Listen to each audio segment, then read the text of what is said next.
Dans le vaste paysage des relations humaines, une erreur silencieuse se glisse souvent. Devenir une option plutôt qu'une priorité. Il existe une erreur silencieuse qui fait que beaucoup de personnes cessent d'être une priorité dans la vie de leur partenaire. Et le plus surprenant, c'est que cette erreur vient souvent d'un excès d'amour, de dévouement et d'engagement. Sans s'en rendre compte, beaucoup de gens finissent prônant par enseigner aux autres à les traiter comme une option. Aujourd'hui, je vais révéler 9 stratégies psychologiques extrêmement puissantes qui changent complètement cette dynamique. Ces stratégies reposent sur des principes de psychologie comportementale, de neurosciences et d'attraction afin que vous construisiez votre valeur émotionnelle dans des relations solides. Et si vous comprenez cela profondément, en intégrant ce que je vais expliquer ici, vous ne vivrez plus jamais vos relations de la même façon. Restez avec moi jusqu'à la fin, car certaines de ces stratégies sont contre-intuitives, mais transformantes. Vous deviendrez une priorité dans la vie de quelqu'un. Avant de parler de ces stratégies, je dois aborder une vérité inconfortable. Souvent, nous ne sommes pas prioritaires dans la vie de quelqu'un, non pas parce que nous manquons de valeur, mais parce que nous avons appris aux autres à ne pas nous prioriser. Je sais que cela peut sembler dur, mais le comprendre sera libérateur. C'est étonnant de voir à quel point un excès d'amour et d'engagement peut parfois jouer contre nous. Compréhension, aucune stratégie ne fonctionnera. Mes amis, en psychologie, il existe un principe appelé adaptation hédonique. Cela signifie que le cerveau humain s'habitue rapidement à ce qui devient prévisible et garanti. Quand une personne sent que vous êtes toujours là, que vous serez toujours présent, le cerveau commence à interpréter votre présence comme quelque chose de garanti. Tout ce qui est perçu comme garanti perd son intensité émotionnelle. C'est ici que le problème commence. Passons donc à la première stratégie. Ne commencez pas toujours la communication. Si vous êtes celle ou celui qui envoie toujours le premier message, qui commence toujours la conversation, vous pouvez créer une dynamique psychologique appelée déséquilibre d'investissement. Dans les relations humaines, le cerveau mesure constamment qui investit le plus d'énergie émotionnelle. Lorsque seul un côté investit, l'autre côté se détend naturellement. Ce n'est pas par malice, mais parce que le cerveau humain fonctionne par économie d'effort. Quand vous interrompez ce schéma, quelque chose d'intéressant se produit. L'autre personne commence à ressentir votre absence et souvent, c'est dans le silence que l'on perçoit l'espace que l'on occupe dans la vie de quelqu'un. Deuxième stratégie, évitez d'être toujours disponible. Il existe un principe très puissant appelé rareté en psychologie. Ce qui est rare devient précieux. Ce qui est toujours disponible est perçu comme commun.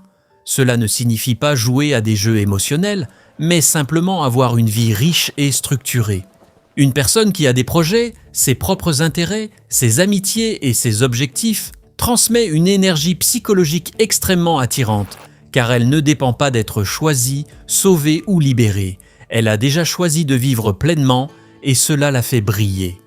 Troisième stratégie, gardez un peu de mystère. Le cerveau humain est innovant et guidé par la curiosité. La neuroscience montre que lorsque quelque chose est partiellement inconnu, le cerveau libère de la dopamine. La dopamine est le neurotransmetteur de la motivation et de la quête.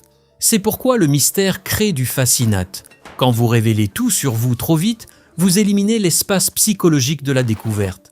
Mais lorsque votre personnalité se révèle par couches, progressivement, la curiosité de l'autre reste éveillée. Cela nous amène à interroger nos comportements. Plus quelqu'un investit d'efforts, plus il accorde de valeur à ce qu'il obtient. Si une personne obtient quelque chose sans effort, le cerveau le perçoit comme remplaçable. Mais quand il y a un investissement émotionnel, de temps, d'attention et d'énergie, la valeur perçue augmente considérablement. C'est pourquoi les relations saines nécessitent une réciprocité d'investissement. Ce n'est pas seulement vous qui donnez, vous qui vous sacrifiez. Cinquième stratégie, priorisez vos besoins. Beaucoup de personnes ont appris que aimer signifie se sacrifier constamment. Mais psychologiquement, cela crée un schéma très dangereux. Quand vous vous mettez toujours en second plan, vous communiquez silencieusement aux autres que vos besoins ne sont pas importants et le monde apprend cette langue rapidement. Prioriser, mes amis, n'est pas de l'égoïsme, mais une forme profonde de respect de soi. Sixième stratégie, ne mettez pas cette personne au centre de votre vie. Il y a une grande différence entre aimer quelqu'un et faire de cette personne le centre de votre existence. Quand quelqu'un occupe le centre de notre vie, nous perdons notre autonomie émotionnelle. L'attraction psychologique naît de l'admiration, et l'admiration naît de l'individualité de chacun. Ne suppliez pas pour de l'amour. L'amour ne devrait jamais être une lutte. Des études montrent que les gens ressentent beaucoup plus de douleur à perdre quelque chose qu'à obtenir quelque chose de nouveau. Quand votre présence est perçue comme garantie, il n'y a pas d'urgence émotionnelle. Mais quand il y a une possibilité réelle que cette personne vous perde, le cerveau s'active, augmente l'investissement, le temps de qualité, la dévotion, l'attention. 8e stratégie, construisez votre propre bonheur. Rien n'est plus attractif émotionnellement qu'une personne qui a une vie propre. Quand votre bonheur dépend exclusivement de quelqu'un, la relation devient pesante. Mais quand vous construisez votre bonheur à travers votre propre parcours, vous devenez une présence légère, magnétique et inspirante dans la relation. Ainsi, au lieu de fuir, la personne veut rester. 9e stratégie, soyez prêt à vous éloigner. C'est peut-être le point le plus puissant de tous, car la véritable dignité émotionnelle naît lorsque vous comprenez que vous n'avez pas besoin de mendier votre place dans la vie de quelqu'un. Quand vous êtes prêt à vous éloigner de relations qui ne vous valorisent pas et ne valorisent pas, vous redéfinissez complètement le standard de cette relation. La bonne personne n'a pas besoin d'être convaincue de rester. Elle fera naturellement l'effort nécessaire pour vous garder dans sa vie. Être une priorité dans la vie de quelqu'un ne concerne pas la manipulation, mais la valeur émotionnelle perçue. Quand vous, mes amis, vous vous respectez, établissez des limites et construisez une vie riche, les gens commencent à vous voir différemment.